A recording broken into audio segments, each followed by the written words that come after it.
This Diana Russini thing is keeping us fed, keeping everybody fed, because it's been going on forever. And somehow, the further away we get from the initial reporting, just the worse this whole situation gets to. And now we're getting to some petty details, but also some significant details, which reveal the character of the person that we're talking about, past incidents, all that stuff. So we don't need to sit here and rehash what is known, the whole cheating scandal, which seems basically just confirmed with Mike Vrabel. Recently, she called herself a former reporter, so it sounds like she's out of the game for good now. But the big thing we got was there was essentially a hit piece, you could call it, that was put out about her. And one of the big things was she got pulled over for a speeding ticket. I think this might have happened multiple times. And she would ask the police officers, who is your favorite NFL coach? And she would try to get them on FaceTime and let them talk to it to get out of a speeding ticket. That's the type of person that we're talking about here, Tanner. The coaches, when they got a call, unless you're Mike Vrabel, like she better hoped it was like Mike Vrabel because he'd obviously pick it up. He'd be like, "What's up, sweetie?" But like some of these other coaches, like they probably, if they ever got a call and like the cop wanted to talk to them to get her out of the ticket, they must be like, "What the frig are you doing?" Yeah, Diana? What is Mike McCarthy saying to Diana Russini with a cop on FaceTime? Yeah. So here's the thing with Diana Russini. This goes beyond the cheating scandal now. This has nothing to do with the cheating scandal. This is just being dumb. This is being stupid. It's abusing the responsibilities of your job. That's what it comes down to. Now, I mean, we look at these NFL reporters, not like they're gods, but they're celebrities, obviously. We look to them for news. We look to them for updates. Like Adam Schefter is a massive public figure. You know, like these guys are big time. Diana Russini was kind of in that same boat. Making $800,000 from The Athletic as well. And just doing dumb things like this and talking about it. It's one thing to do it. It's another thing to talk about it like it's normal. I think she had some issue. Like really, when I look at it, I think there was some issue of like acceptance or something. I don't know, because it always felt like every interview she was doing, she was trying to seem cool instead of just doing her job. Yeah, I agree with that. So this whole thing about the FaceTime with the cops and everything was part of a 5,000 word, again, hit piece that was published by the New York Times. And they said a lot in it, but interestingly, not a lot of it was related to real controversy within her reporting, almost like the institution was somewhat protected for how much of a hit piece this is, which tells me one of two things. Number one, juicy bits of information were stripped away by somebody, and it wouldn't be the New York Times because they would want to put that information out there for clicks. Or number two, nobody is talking about this.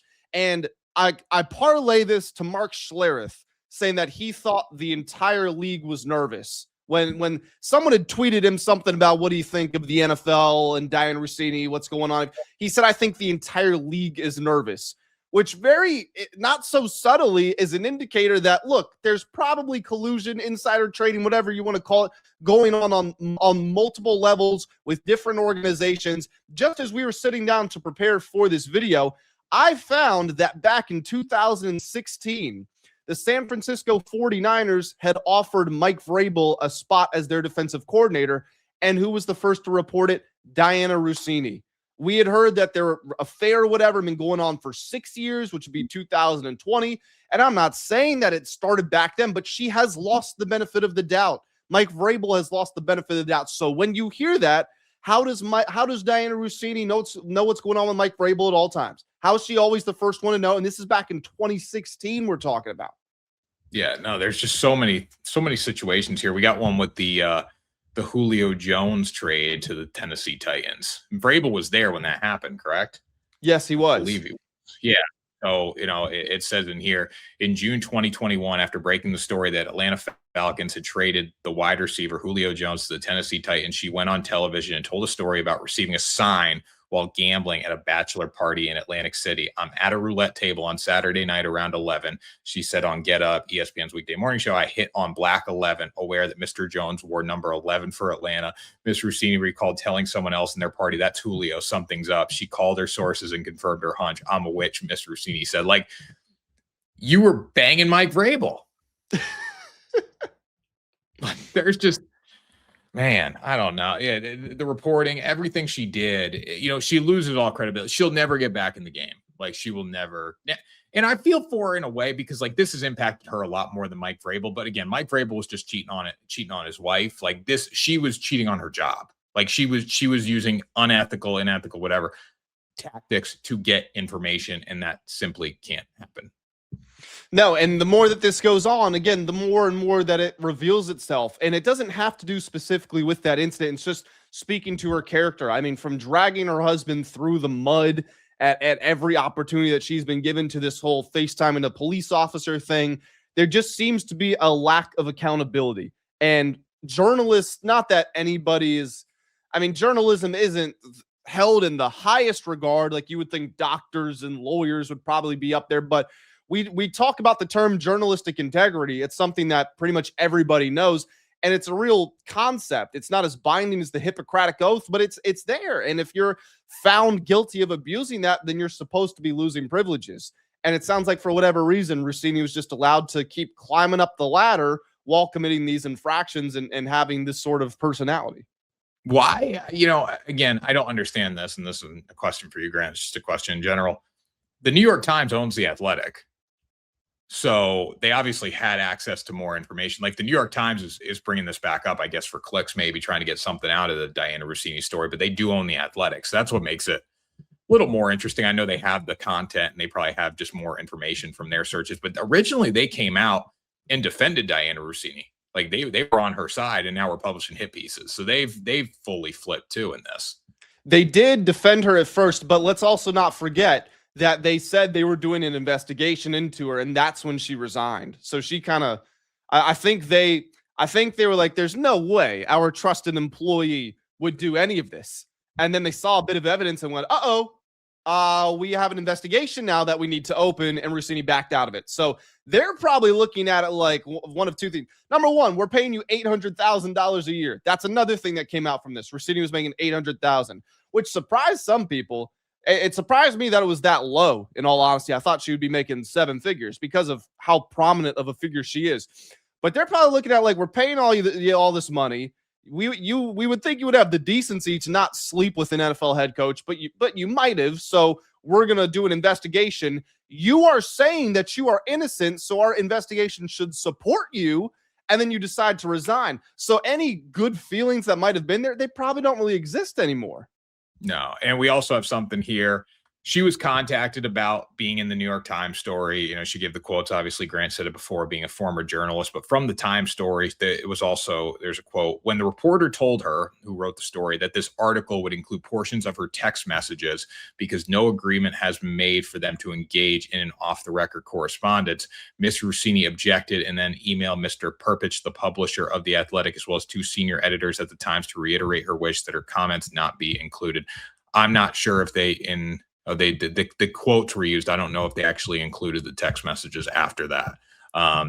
But does this move us in a direction potentially? Because this is obviously a hit piece published by her old employer. She did participate in at least talking to a reporter on it for a little bit. Does this move us closer to her potentially talking about the Mike Vrabel situation down the road, or is that fully dead, you think? I think it absolutely does, because I know she called herself a former reporter, but I think a lot of the, how do I say this? A lot of the behavior that has been dug up and looked back on was that of someone who wanted attention. She wanted that attention from, look, I can talk shit about my husband and it's fine. I have the freedom to go sleep around with this other guy. And I want to get out of a speeding ticket. So here, let's talk to an NFL head coach. We know the type of behavior that we're talking about. So I just don't think she's someone who can ride off, even when all this came out and she was so vehemently denying all of it.